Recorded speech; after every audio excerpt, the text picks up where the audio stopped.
Ya, you remember? Apakah teman-teman masih ingat? Satu.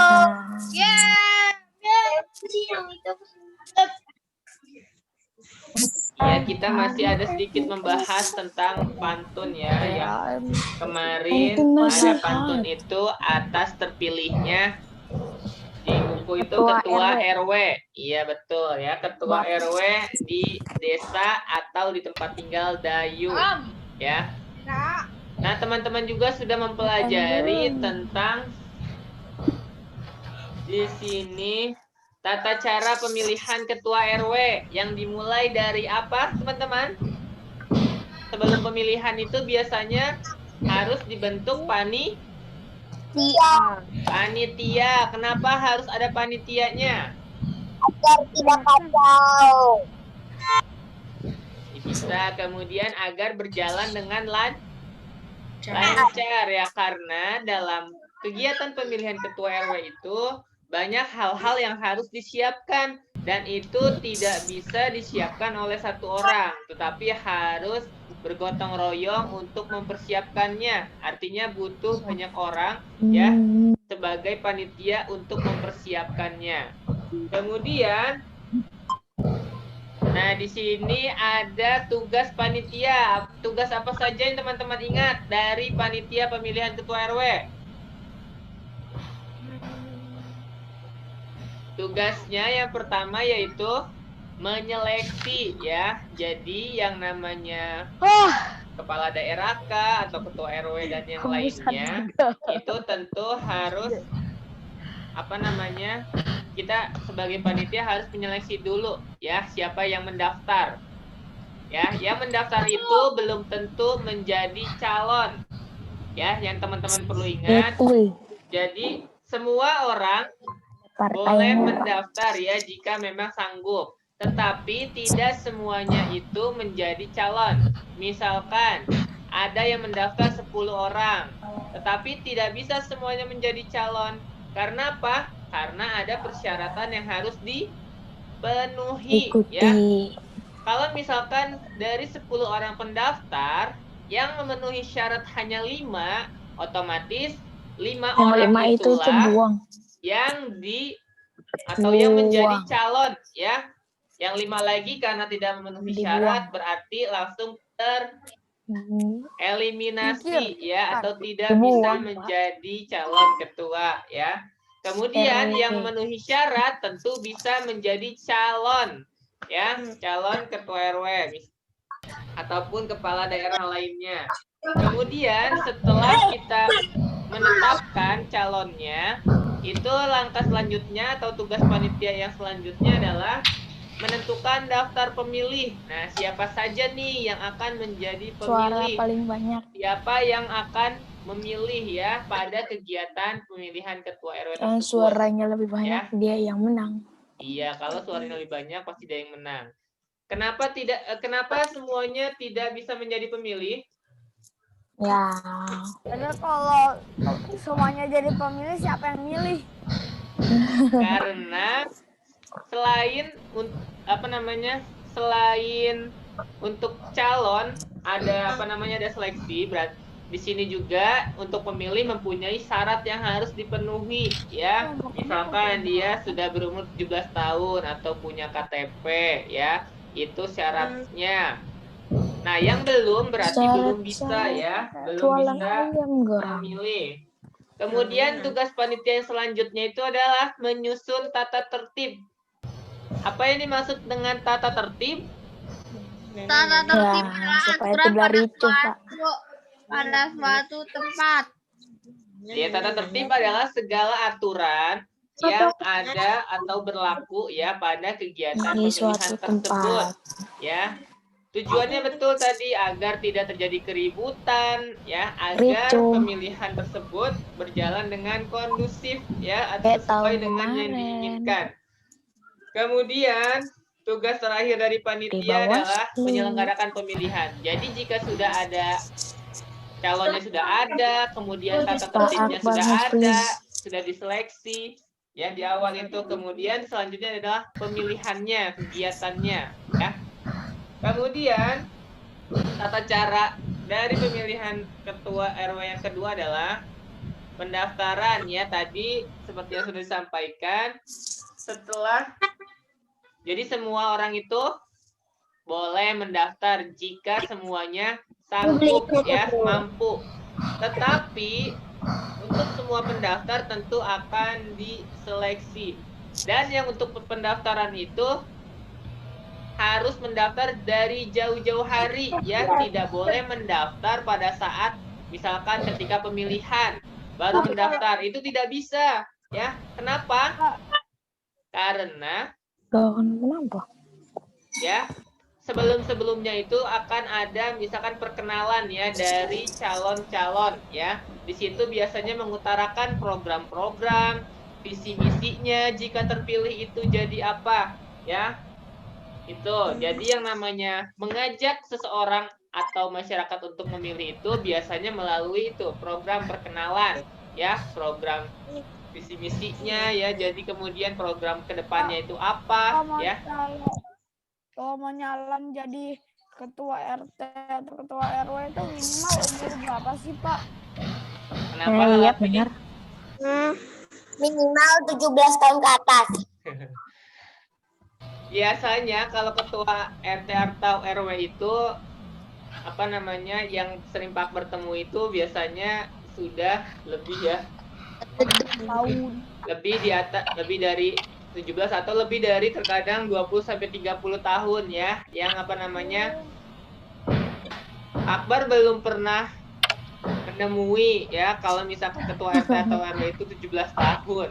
Ya, itu untuk mungkin untuk pemilihnya ya, untuk Terlalu pemilih. muda. Ya, soalnya Terlalu muda. dalam apa namanya kehidupan sama warga atau tetangga itu biasanya yang sudah rata-rata berkeluarga ya, karena membutuhkan pengalaman ya, pengalaman kemudian kemampuan juga dalam bersosialisasi atau dalam berkehidupan masyarakat. Nanti kalau ya. umur Tidak 17 hanya tahun malah jadi itu. ketua aja kemudian diam-diam saja, tetapi ada cara-cara yang dilakukan, ada program-program yang dilakukan ya. Kalau gubernur mah, iya lo. Ya, kemudian kalau gubernur kita siapa yang Jawa Barat? Nah, Ridwan Kamil, Pak. Pak Bang. Iya ya, Bapak Jawa Bambang. Barat. Ridwan Kamil. Oke, kita lanjut ke yang selanjutnya. Yang ketiga yaitu tadi setelah pendaftaran, kemudian penyelenggaraan pemilihan. Bahwa dalam pemilihan itu harus berdasarkan luber jurdil. Siapa yang masih ingat luber dan jurdil? Jujur dan adil. Ya, kalau jurdil itu jujur dan adil. Kalau luber, Rahasia. Langsung. R-nya rahasia, betul. Lube-nya apa? Lube-nya apa sih ya, lupa. Lube. Lube-nya itu langsung, umum, dan Adil. bebas.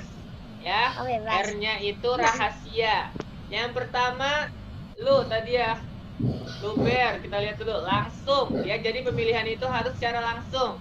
Setiap orang yang menjadi pemilih harus apa namanya melaksanakan pemilihan tersebut dan harus memilih secara langsung, tidak boleh dititipkan ya, atau tidak boleh diwakilkan hak pilihnya oleh orang lain. Jadi harus memilih secara langsung. Kemudian itu di sini ada umum. Maksudnya itu berlaku untuk siapa saja yang sudah memenuhi syarat ya di lingkungan tersebut. Kemudian bebas. Bebas itu kita bebas memilih siapa saja ya. Mau calon nomor 1, 2, atau 3 itu menjadi hak kita ya, hak orang pemilih. Kita tidak boleh terhasut oleh misalkan orang mengajak kita memilih nomor 2, padahal kita mau memilih nomor 1. Ya, itu hak kita. Lebih baik kita memilih sesuai keinginan kita ya, bukan hasutan orang lain. Kemudian rahasia ya, tentu harus bersifat rahasia. Kemudian jujur dan adil. Dalam pemilihan harus jujur dan adil. Hasilnya harus diumumkan ya kepada masyarakat agar mengetahui jumlah suaranya berapa calon nomor 1, calon nomor 2 suaranya berapa, calon nomor 3 suaranya berapa. Tidak boleh tidak diumumkan ya, karena masyarakat yang sudah memilih harus mengetahui hasil penghitungan suaranya. Kemudian yang terakhir yaitu ada pelantikan. Nah, di sini setelah pemilihan selesai dan memperoleh hasil, nah tentu yang menjadi ketua RW adalah yang terbanyak ya mendapatkan Dan boleh curang, suaranya dan Nggak akan boleh dilantik curang. oleh kepala desa setempat. Itu Nggak tentang boleh tata cara curang. pemilihan ketua RW ya. Nah, kemudian masyarakat di sini mempunyai peran ya berupa kegiatan. Dan kita sebagai warga masyarakat tentu memiliki peran ya. Yang pertama tadi dalam mengikuti kegiatan pemilihan ketua RT dan RW jika sudah memenuhi syarat ya. Kedua, harus mengamati jalannya pemilihan. Jadi nanti ketika teman-teman sudah mendapatkan misalkan hak untuk memilih, teman-teman boleh juga harus mengamati jalannya pemilihan, apakah berjalan dengan lancar dan sesuai dengan aturan Dengan atau curang, tidak. Pak. Ya, kalau ada yang curang, ada yang tidak sesuai, teman-teman boleh melaporkannya ya. Kemudian tadi ya melaporkan pelanggaran yang teman-teman temui pada saat pemilihan. Jadi tidak boleh diam ya, karena teman-teman harus menyampaikan yang benar ya. Okay, now we will continue our materials today. Now please open your thematic book to page 80. 80. Ya, Pak Akbar juga akan set screen untuk punya. Teman-teman sudah terlihat ya?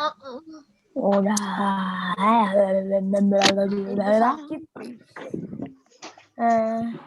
Silakan teman-teman. Abis apa? Boleh diamati. Tabrakan kah? Ada gambar siapa, kemudian sedang apa, dan kenapa. Lemes tuh. Sakit. Oh, tekanan darahnya rendah. Edo lagi pingsan. Ada Edo yang sedang berbaring di ruang Edo kesurupan ya. UKS ya. Di sini Edo tiba-tiba terasa pusing ya, atau merasa pusing setelah Pusing pala berolahraga bela diri. ber. Nah, dia rasa pusingnya bukan karena olahraganya ya, tetapi dia teringat ketika melakukan olahraga bela diri, dia teringat bahwa dia punya tekanan darah Darah rendah. rendah pada tubuhnya. Nah, ini tekanan darah rendah merupakan Langsung salah pusing. satu gangguan pada sistem organ peredaran darah manusia ya. Selain tekanan darah rendah, gangguan pada peredaran darah yang lain, pada sistem peredaran darah yang lain apa saja selain darah rendah? Kalau darah tinggi disebut apa darah tinggi? Hipertensi. Hipertensi. Kemudian ada lagi jantung Overtensi. koroner. Kemudian ada lagi stroke ya. Stroke, wow.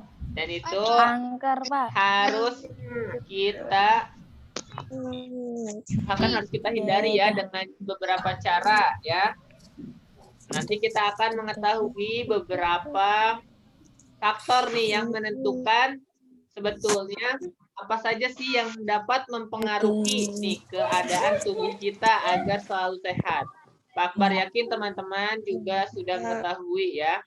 Go to the next page. Di sini ada 4 faktor yang 4 mempengaruhi. Kesehatan.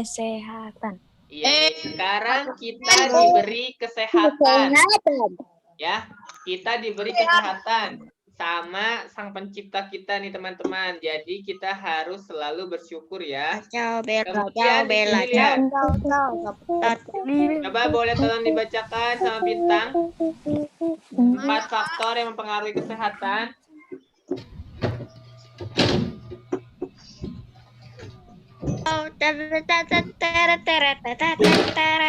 Listen to Bintang, attention. List dulu. Halo? Silakan Bin. Kesehatan adalah yang paling berharga bagi setiap insan manusia. Buat apa banyak harta, tetapi badan kita sakit? Ada juga yang health is not everything, but with health everything. Bahasa Inggris deh. Nothing. Memang itu bukan segalanya, tetapi tanpa kesehatan segalanya tidak ada artinya. Saat sakit kita akan mengalami banyak kerugian, selain biaya berobat yang mahal. Waktu produktif kita juga terbuang percuma. Kita yang biasanya per jam dibayar 100, maka dalam satu hari saja sudah 2.400.000. Uang yang seharusnya kita dapatkan akan terbuang percuma kalau kita sakit selama sebulan. Berapakah uang yang seharusnya masuk ke tabungan menurut kita itu hilang begitu saja? Menurut Hendrik L. Bloom, terdapat 4 faktor yang mempengaruhi derajat kesehatan masyarakat, yaitu faktor perilaku.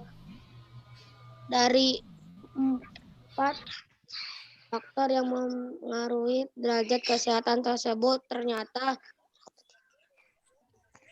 faktor perilaku ini memiliki pengaruh yang cukup besar.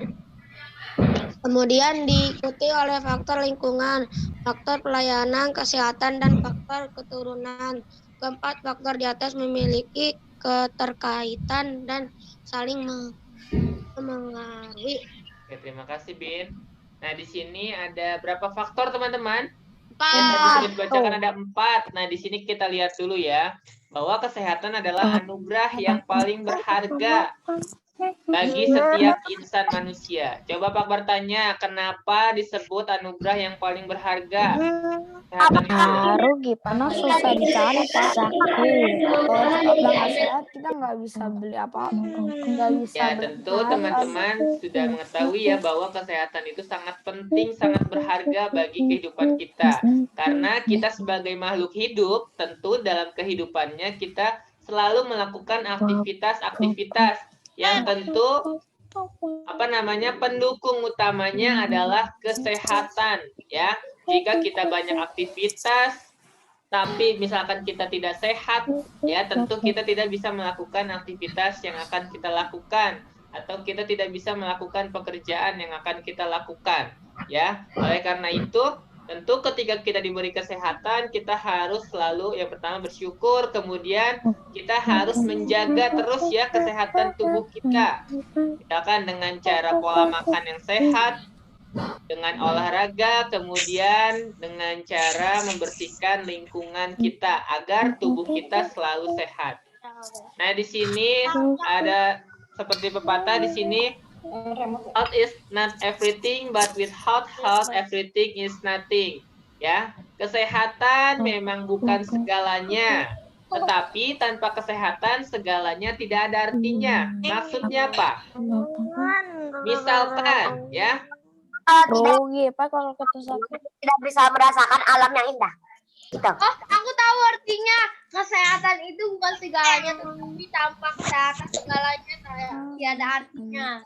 Iya, di yang akhir itu teman-teman amanatnya, walaupun kita memiliki segala sesuatunya, misalkan kita mempunyai banyak benda-benda, misalkan banyak uang, tapi kalau misalkan kita tidak sehat atau kitanya sakit, otomatis segala sesuatu yang kita miliki itu pasti tidak ada Artinya kita tidak bisa menggunakannya kalau misalkan ketika kita sakit. Ya, kita punya mobil misalkan, kalau kita sakit tentu kita tidak bisa menggunakannya, ya. Jadi itu kita harus selalu menjaga kesehatan.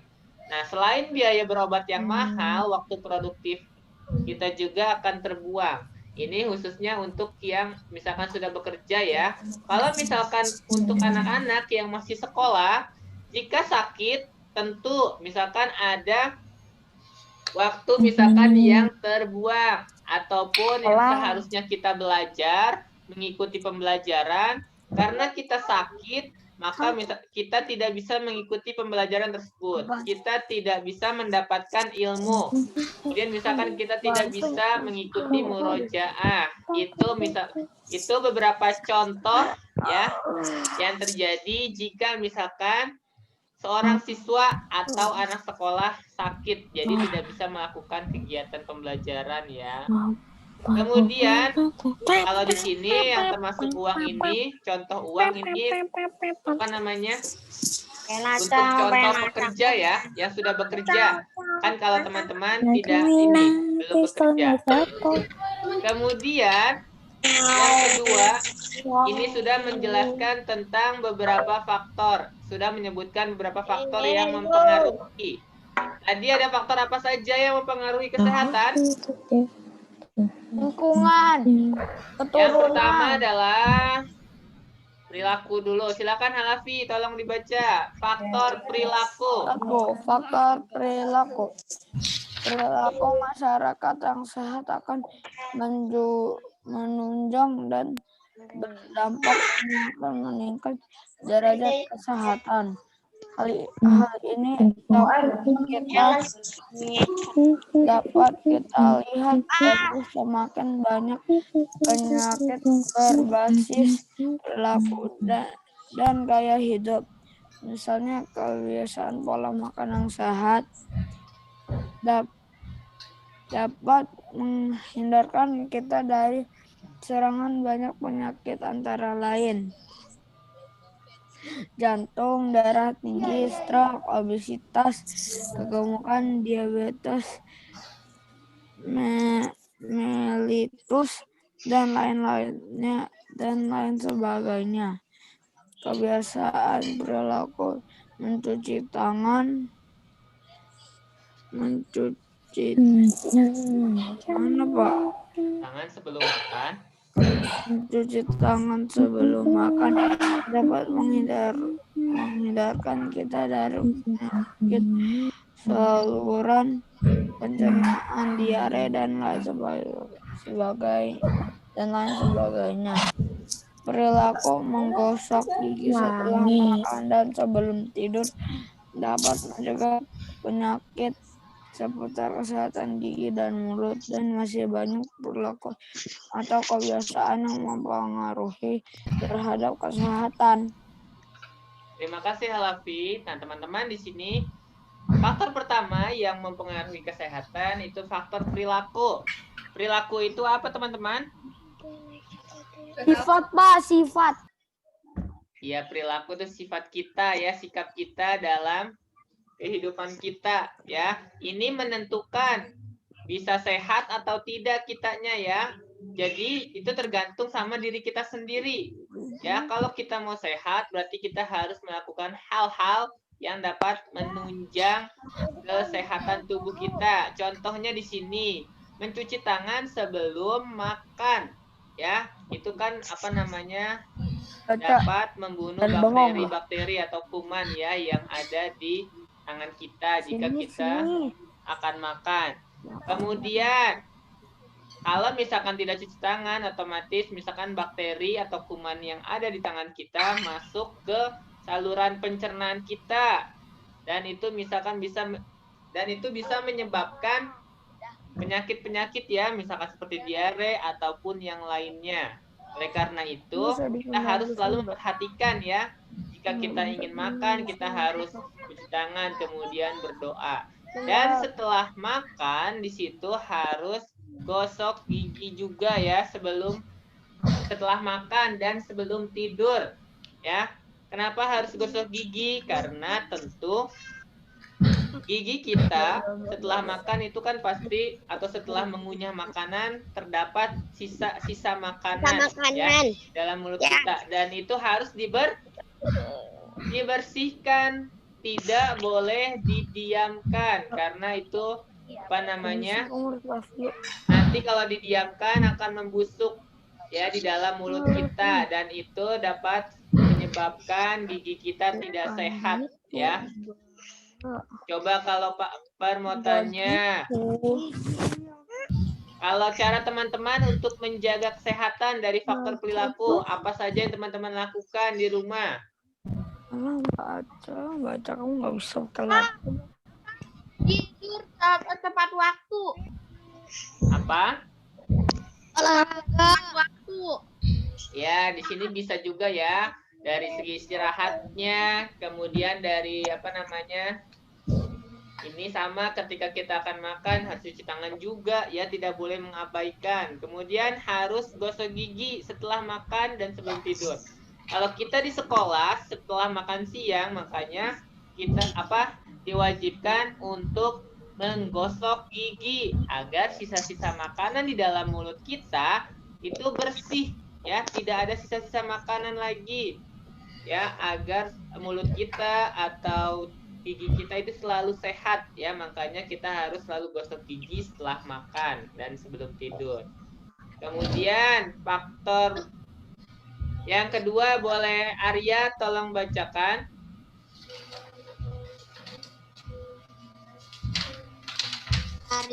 Number 2, faktor lingkungan. Ya.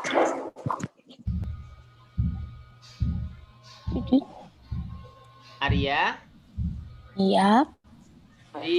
di screen tolong bacakan nomor 2 ya. Oke, faktor lingkungan. Lingkungan yang bersih sangat berperan dalam meningkatkan derajat kesehatan masyarakat.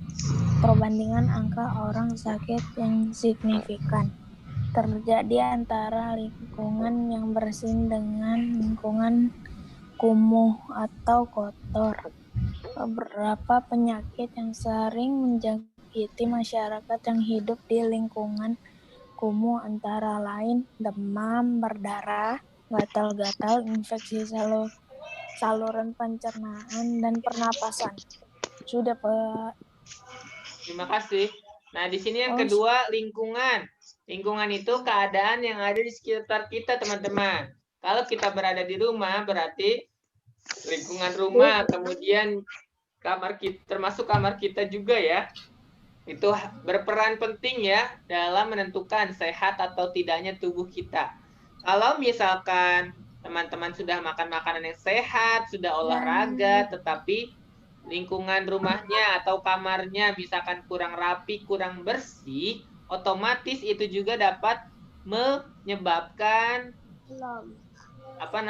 bersarangnya penyakit ya, misalkan menjadi sarang nyamuk yang dapat menimbulkan penyakit, entah itu malaria ataupun demam berdarah ya. Jadi kita juga harus memperhatikan selalu nih, jika teman-teman di rumah misalkan memiliki kamar sendiri, otomatis teman-teman harus bertanggung jawab terhadap kebersihannya ya. Teman-teman harus membantu menjaga kebersihan kamar teman-teman. Kalau kotor, teman-teman melihatnya kotor atau kurang bersih, teman-teman silakan membersihkannya ya. Kan teman-teman insya Allah sudah bisa membersihkannya sendiri atau merapihkan tempat tidur sendiri ya. Teman-teman sudah kelas 5 harus mulai belajar mandiri ya. Apalagi ketika memiliki kamar sendiri, itu teman-teman harus full bertanggung jawab terhadap kebersihannya, kerapihannya ya. Usahakan tidak mengandalkan orang lain ya jika teman-teman sehat ya, tapi harus melakukan sendiri. Oke, number 3, Hamzah boleh tolong bacakan. Ya Pak, 3. Faktor pelayanan kesehatan. Ketersediaan fasilitas kesehatan dengan mutu pelayanan yang baik akan mempercepat derajat kesehatan masyarakat. Dengan adanya fasilitas yang mudah terjangkau dan dengan mutu pelayanan pelayanan yang baik akan meningkatkan akses pelayanan kesehatan masyarakat.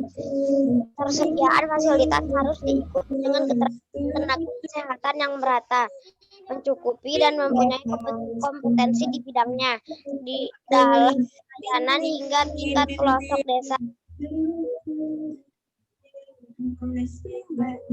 Zamza, Dah. terima Musik kasih. dari siapa, woi? Ini yang ketiga, selanjutnya adalah faktor pelayanan kesehatan. Jadi, selain dari diri kita sendiri, ada di sini faktor pelayanan kesehatan dari luar ya, eksternal ya. Di sini menyangkutnya itu fasilitas kesehatan. Fasilitas itu apa namanya? Sarana atau prasarana pendukung ya, yang mendukung kesehatan. Nah, di sini dengan mutu pelayanan atau kualitas pelayanan akan mempercepat derajat kesehatan masyarakat, tingkat kesehatan masyarakat. Dengan adanya fasilitas yang mudah terjangkau dan dengan mutu pelayanan yang baik. Mutu itu kualitas ya. Akan meningkatkan akses pelayanan kesehatan masyarakat. Nah, ketersediaan fasilitas juga harus diikuti dengan keterampilan tenaga kesehatan ya. Jadi, selain fasilitas yang memadai, tentu orang yang bekerja di situ pun atau orang yang melayani harus bisa ya menggunakannya ya, agar ketika menangani orang sakit itu dapat berjalan dengan baik ya, sesuai dengan yang seharusnya. Yang terakhir nomor 4, boleh tolong dibacakan Kaisan. Ini lagu dari siapa sih? Ada penyakit yang dapat kita cegah, misalnya dengan cara membersihkan lingkungan. Namun, sebagian penyakit tidak dapat kita hindari, seperti penyakit keturunan. Semakin besar resiko penyakit keturunan, maka akan meningkatkan derajat kesehatan. Untuk mencegah penyakit keturunan perlu ada konseling yang baik. Keempat, faktor di atas saling berpengaruh dan tidak berdiri. Nah, itu upaya membangun sarana kesehatan harus dilaksanakan secara berkesinambung dan secara simultan. Upaya yang dilaksanakan harus komprehensif, upaya preventif, promotif, kuratif, dan rehabilitatif. Pembuat regulasi harus berperan aktif dalam pembangunan sarana kesehatan serta pelaksanaan kesehatan secara menyeluruh. Kata-katanya susah diucapin. Makanya tidak buru-buru bacanya ya. Rehabilitatif. Nah, teman-teman, di sini faktor yang terakhir atau faktor yang keempat adalah faktor keturunan. Maksudnya di sini dari orang tua kita ya. Jadi di sini kalau faktor keturunan itu tidak bisa dihindari ya. Maksudnya kan kalau dari faktor lingkungan kita bisa mengusahakan, tetapi kalau dari faktor keturunan ini hal yang apa namanya? Ya, tidak bisa dihindari ya, karena kalau keturunan otomatis di sini juga kita akan misalkan terkena juga ya. Di sini Aku udah punya, Pak. misalnya dengan banyak penyakit yang dapat kita cegah ya, misalnya dengan cara membersihkan lingkungan tadi ya, yang faktor lingkungan. Namun sebagian penyakit tidak dapat kita hindari ya, seperti penyakit keturunan. Semakin besar risiko penyakit keturunan, maka akan semakin sulit meningkatkan derajat kesehatan. Ya, jadi kalau misalkan sudah memiliki keturunan, itu akan sulit untuk meningkatkan derajat kesehatannya atau tingkat keadaan kesehatan kita.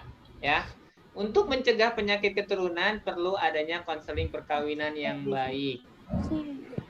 Kemudian di sini keempat faktor di atas saling berpengaruh ya teman-teman ya, dan tidak berdiri sendiri. Oleh karena itu, upaya pembangunan sarana kesehatan sama lain. harus dilaksanakan secara berkesinambungan atau berkelanjutan dan secara simultan atau secara bersamaan dalam waktu yang sama.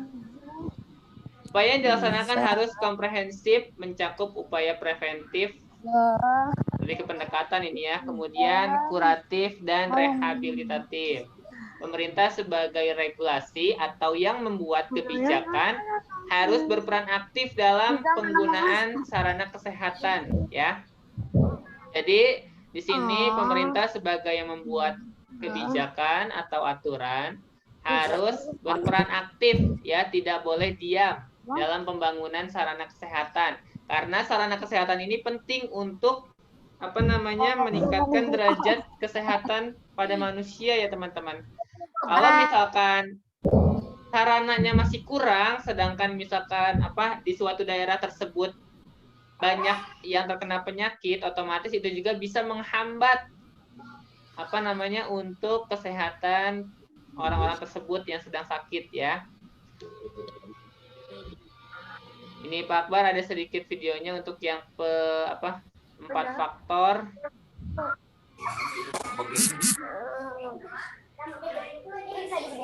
Ini ya.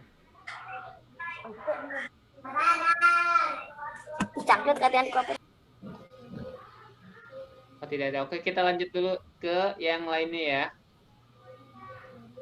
Nah, di sini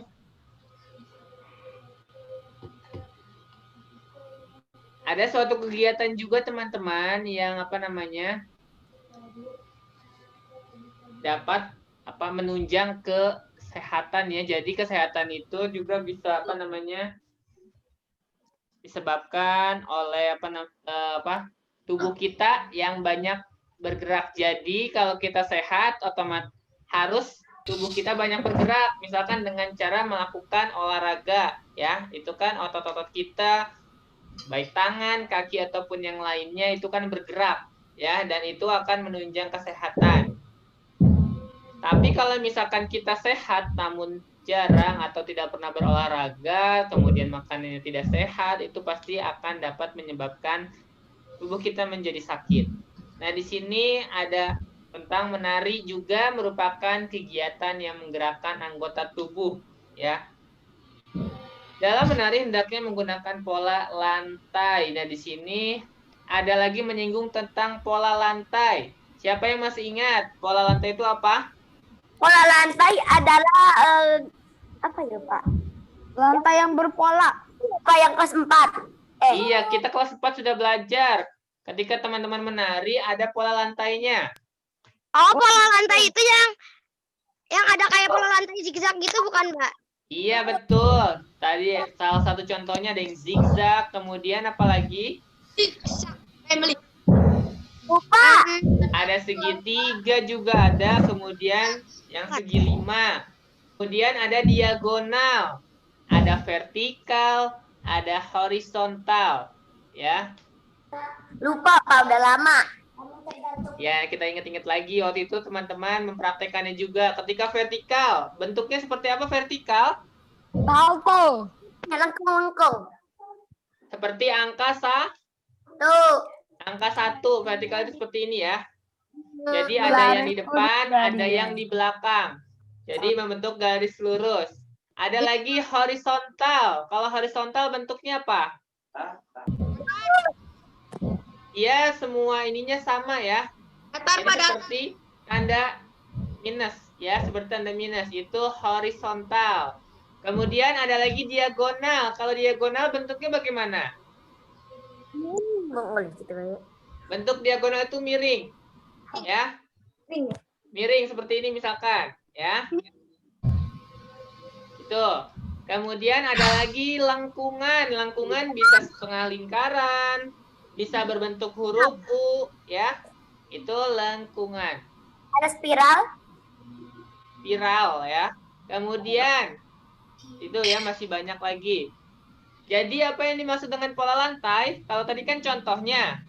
Pola lantai adalah yang tepat.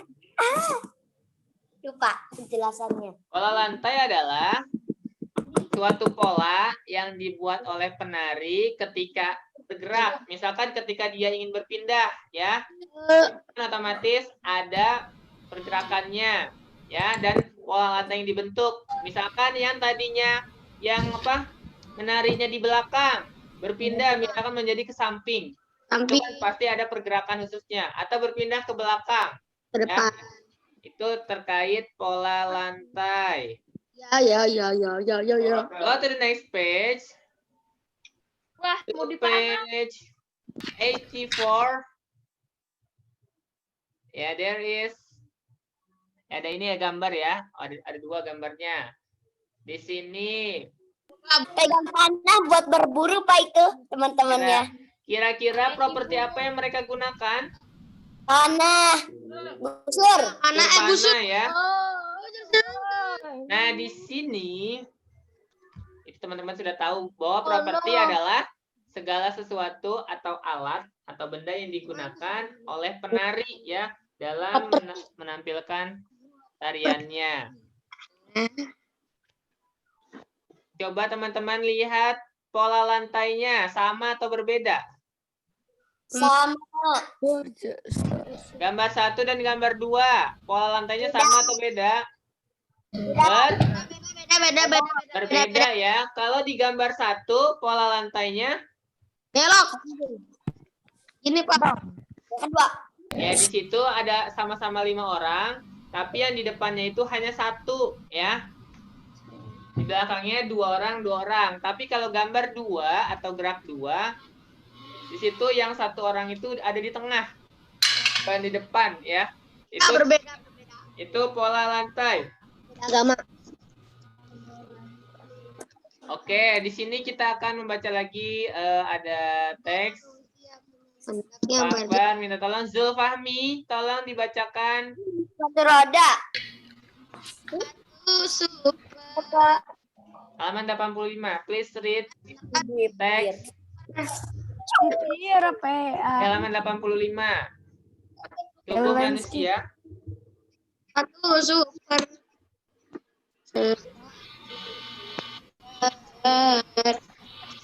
Zul, suaranya Zul. Udah. Ya. Silahkan. Tubuh manusia memang hendaknya banyak bergerak. Dengan bergerak seperti berolahraga dan menari, denyut jantung akan meningkat sehingga darah beserta oksigen dan nutrisi bisa dialurkan dengan baik ke seluruh tubuh. Dampaknya,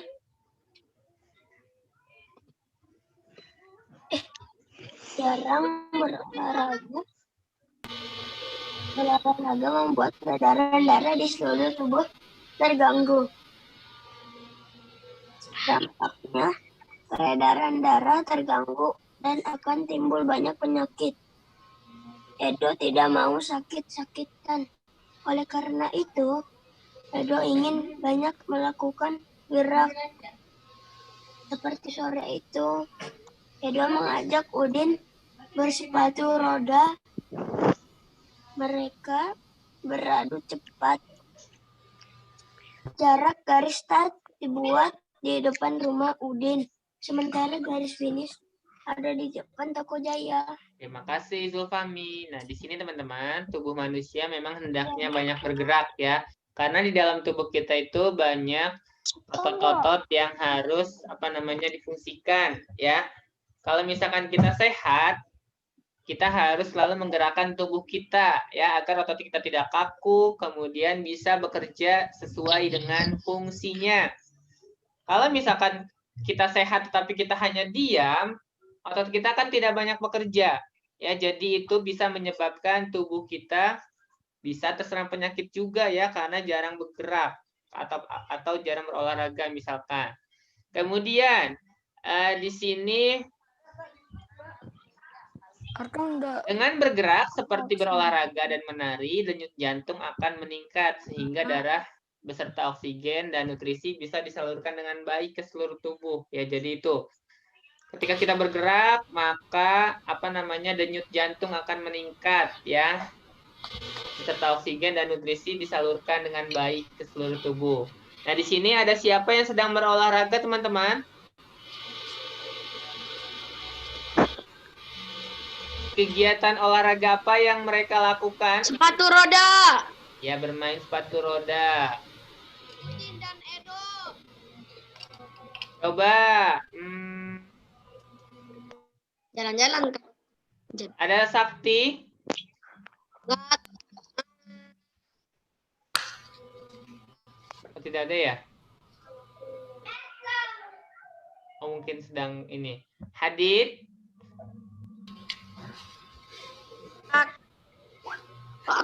Ada dua sih. Hah?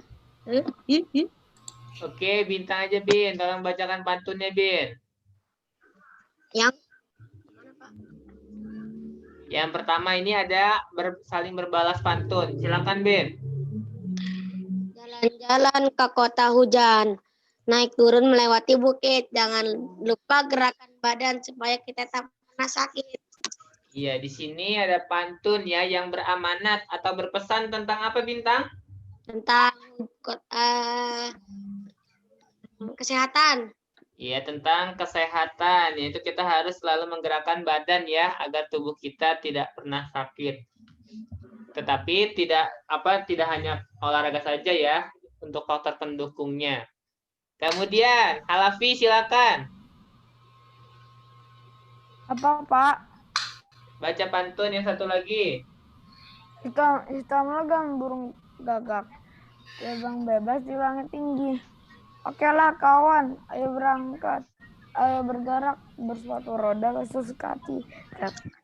Ya, itu tentang apa pesannya, Halafi? Tentang apa ya? Ya balasan yang tadi, Pak. Ya, tentang kesehatan juga ya. Jadi ketika dia mengajak di sini dia menyetujui juga temannya ya untuk menjaga kesehatan yaitu dengan cara berolahraga ya. Olahraga itu. Halo teman-teman, olahraga apa yang paling teman-teman sukai untuk mendukung kesehatan teman-teman? Bola, main bulu tangkis. Main bola, main bulu tangkis, main sepeda, ada yang suka? Ada. Ada juga yang suka berenang ya. Aku, Pak. Lupa lumayan. Ada juga yang misalkan main sepatu roda, mungkin ada juga Aku, ya. Pak. Ya, itu olahraga-olahraga ya dan banyak lagi ya yang bisa mendukung kesehatan tubuh kita. Walaupun teman-teman di rumah tetap bisa melakukan kegiatan olahraga tersebut ya. Bisa di halaman rumah ya. Kemudian open your book to page 87. yes. Oh, benar dong. 87. 87. Jadi di sini tentang pentas ya. Mereka sedang berdiskusi ya gambar itu. Coba kira-kira apa saja manfaat dari berdiskusi? Atau di sini sedang bermusyawarah ya terkait Agar persiapan lebih pentas seni ya. Agar mendapatkan hasil ya dari musyawarah tersebut mendapatkan hasil yang apa? Bisa dibilang juga musyawarah untuk mufakat mendapatkan hasil yang terbaik ya karena di sini pemikirnya itu tidak hanya satu orang ya, tetapi di sini beberapa orang yang tentu mempunyai ide ataupun gagasan yang berbeda. Tetapi dari perbedaan gagasan tersebut tentu ketika bermusyawarah itu dicari yang terbaik itu yang mana dengan memperhatikan beberapa faktor ya. Kemudian lihat di sini ada gerakan tari tangan menggunakan properti apa itu teman-teman?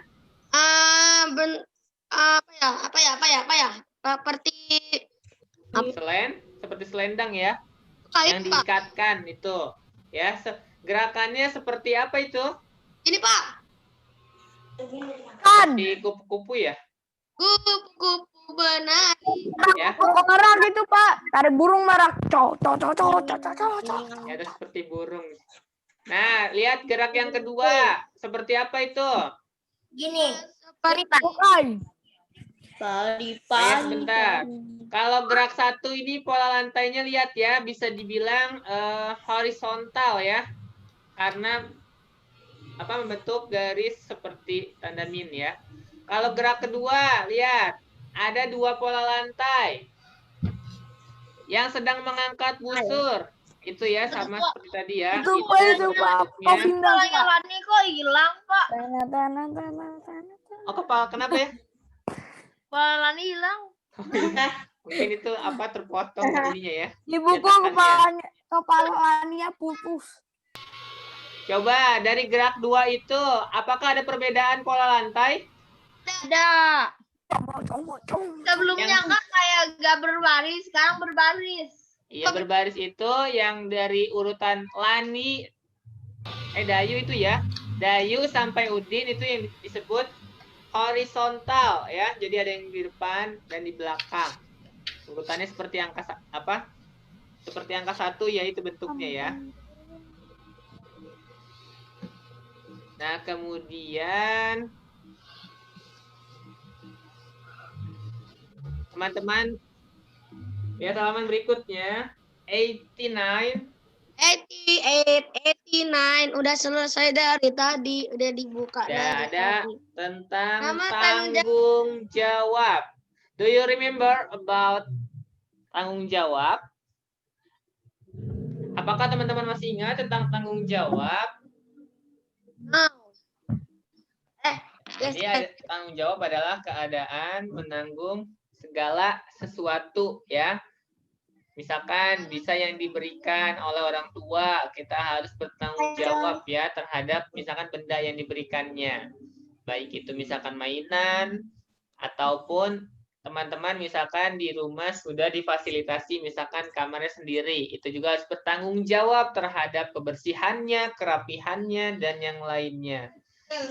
Nanti teman-teman boleh menuliskan kembali di sini terkait tanggung jawab. Jadi tugasnya hanya ini untuk menuliskan tanggung jawab ya, dari pengertiannya, kemudian dari kegiatannya, tugasnya dan wujudnya. Tanggung jawab terhadap tugasnya itu harus bagaimana ya. Jadi hanya ini tugasnya.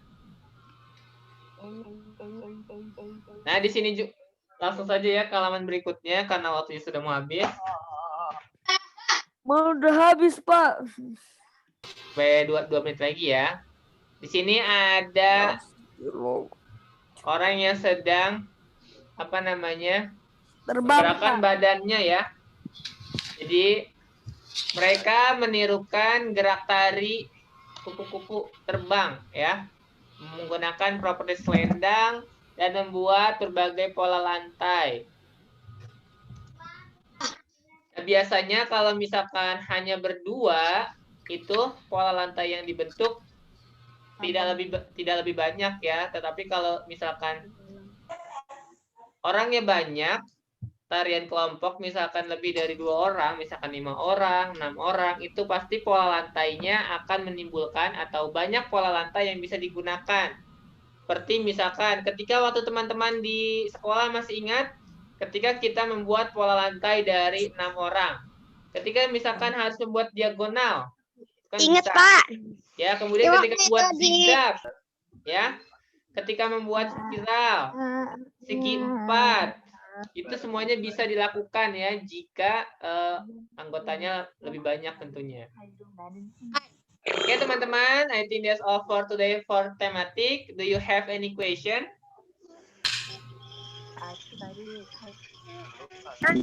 Ada. Yang tadi saja hanya tanggung jawab saja tentang tanggung jawab di halaman 89. 89. Ya, itu hanya itu saja ya. Pak. Ya, Hairu. Kalau misalnya tunggu. Ya jadi Pak, aku lupa Pak. Okay, if no question, kita akan review dulu. What have you learned today, student? Apa yang teman-teman pelajari hari ini? Dari awal kita membahas apa? Pantun. responden. And Ya, masih ada pantun. Apa? Pola lantai. Pola lantai.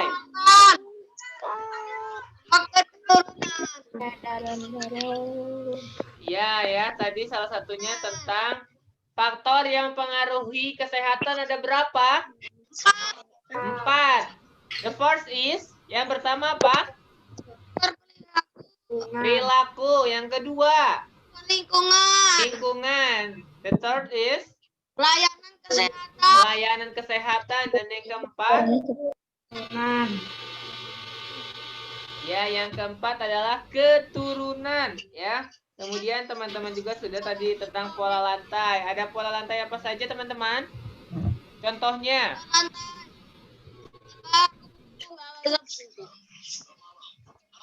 Bisa vertikal, bisa horizontal, bisa diagonal, dan yang lainnya.